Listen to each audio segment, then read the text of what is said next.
తాలూరు నియోజకవర్గం మక్కువ మండలం పంచాయతీ రహదారుల శంకుస్థాపన కార్యక్రమానికి ఇక్కడికి వచ్చేసిన అన్నదమ్ములకి ఆడపడుచులకి అక్క చెల్లెలందరికీ ఎన్డీఏ నారా చంద్రబాబు నాయుడు గారి నాయకత్వంలో నిర్దేశకత్వంలో రహదారుల నిర్మాణం జరుగుతున్న క్రమంలో నరేంద్ర మోదీ గారు ప్రధానమంత్రి శ్రీ నరేంద్ర మోదీ గారి కేంద్ర పథకాలతోటి జాతీయ ఉపాధి హామీ పథకాలతోటి ఈ రోజున నేను ఇక్కడికి రావడం జరిగింది. మన బాగుజోల నుండి సిరివర వరకు 9 కిలోమీటర్ల రహదారిని 9.5 కోట్ల రూపాయలతో తారు రోడ్డుగా మారుస్తా ఉన్నాం.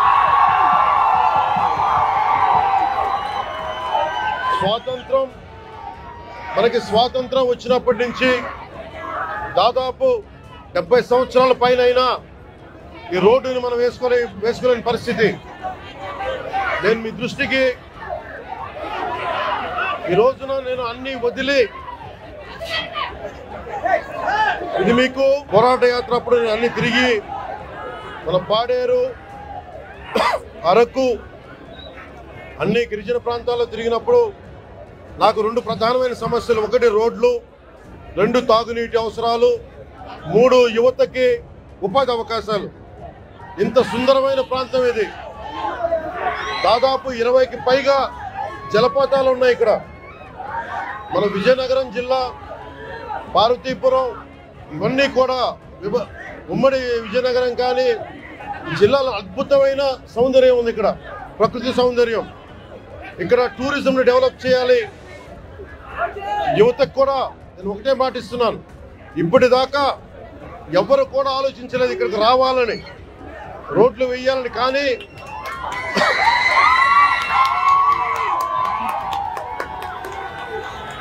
గౌరవ ముఖ్యమంత్రి శ్రీ నారా చంద్రబాబు గారి నాయకత్వంలో ఒకటే నేను కోరాను వారిని, 70 సంవత్సరాలుగా రోడ్లు లేవు ఇక్కడ.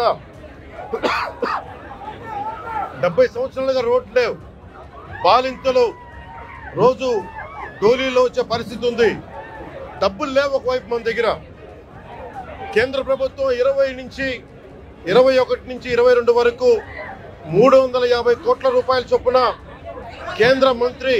కేంద్ర మంత్రివర్గం మన నరేంద్ర మోదీ గారి నాయకత్వంలో 350 కోట్ల రూపాయలు, 670 కోట్ల రూపాయలు వెనుకబడ్డ జిల్లాలకు ఇచ్చారు.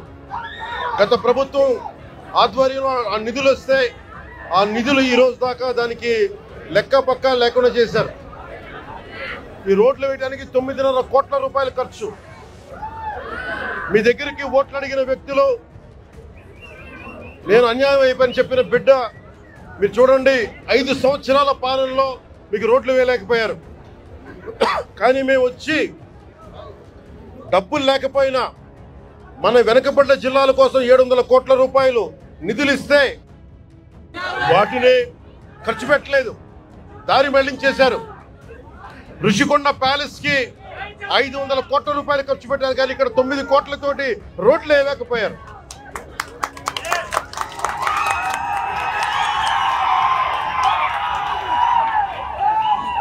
నేను ఈ రోజున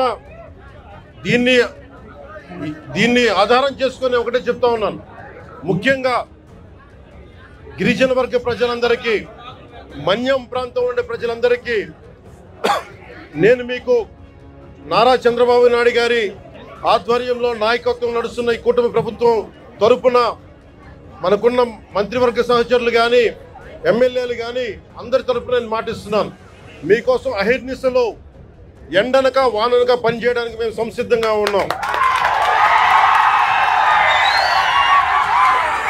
ఇందాక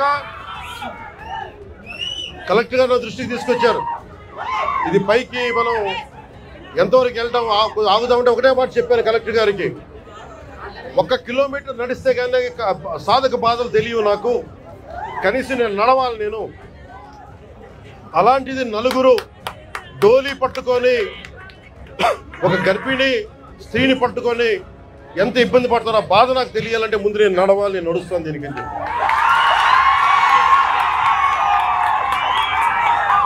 తిరుపతి తిరుమల వెంకటేశ్వర స్వామికి నేను కొండెక్కా. ఆయన్ని ఒకటే కోరుకున్నా, నన్ను కష్టాలు తీర్చమని, ప్రజల కష్టాలు తీర్చమని నేను ఆయన కోరి కొండెక్కాను. ఈ రోజున నేను మన కొండెక్కా, మన కష్టాలు తీర్చమని. మా పక్కనే ఉన్న పంచాయతీరాజ్ కమిషనర్ గారికి కూడా, అడిషనల్ జాయింట్ సెక్రటరీ వారికి కూడా ఒకటే చెప్పాను, నా పిఎస్ మసూదన్ గారికి కూడా ఒకటే చెప్పాను, మీరు ఈ రోడ్డు వేసే లోపు ముందు కనీసం ఈ రోడ్డుని రోడ్ రోలర్లు పెట్టి కొంచెం శుభ్రంగా నడిచేలా చేయమని కోరుకుంటున్నా. నేను అది ఆదేశించాను. ఎందుకంటే టెండర్ కాల్ఫర్ చేసి రోడ్డు వేయడానికి కొన్ని నెలల సమయం తీసుకుంటుంది కాబట్టి ఈ లోపునే మీరు అవసరమైతే మీరు కొంత మనరేగా నిధుల్ని మళ్ళీ దానికై వెచ్చించి కనీసం మెయిన్ రోడ్డు వచ్చేలా 9 కిలోమీటర్ల బీటీ రోడ్ వచ్చే లోపు మట్టి రోడ్డుని, బలమైన మట్టి రోడ్డు వేయమని చెప్తా ఉన్నాను.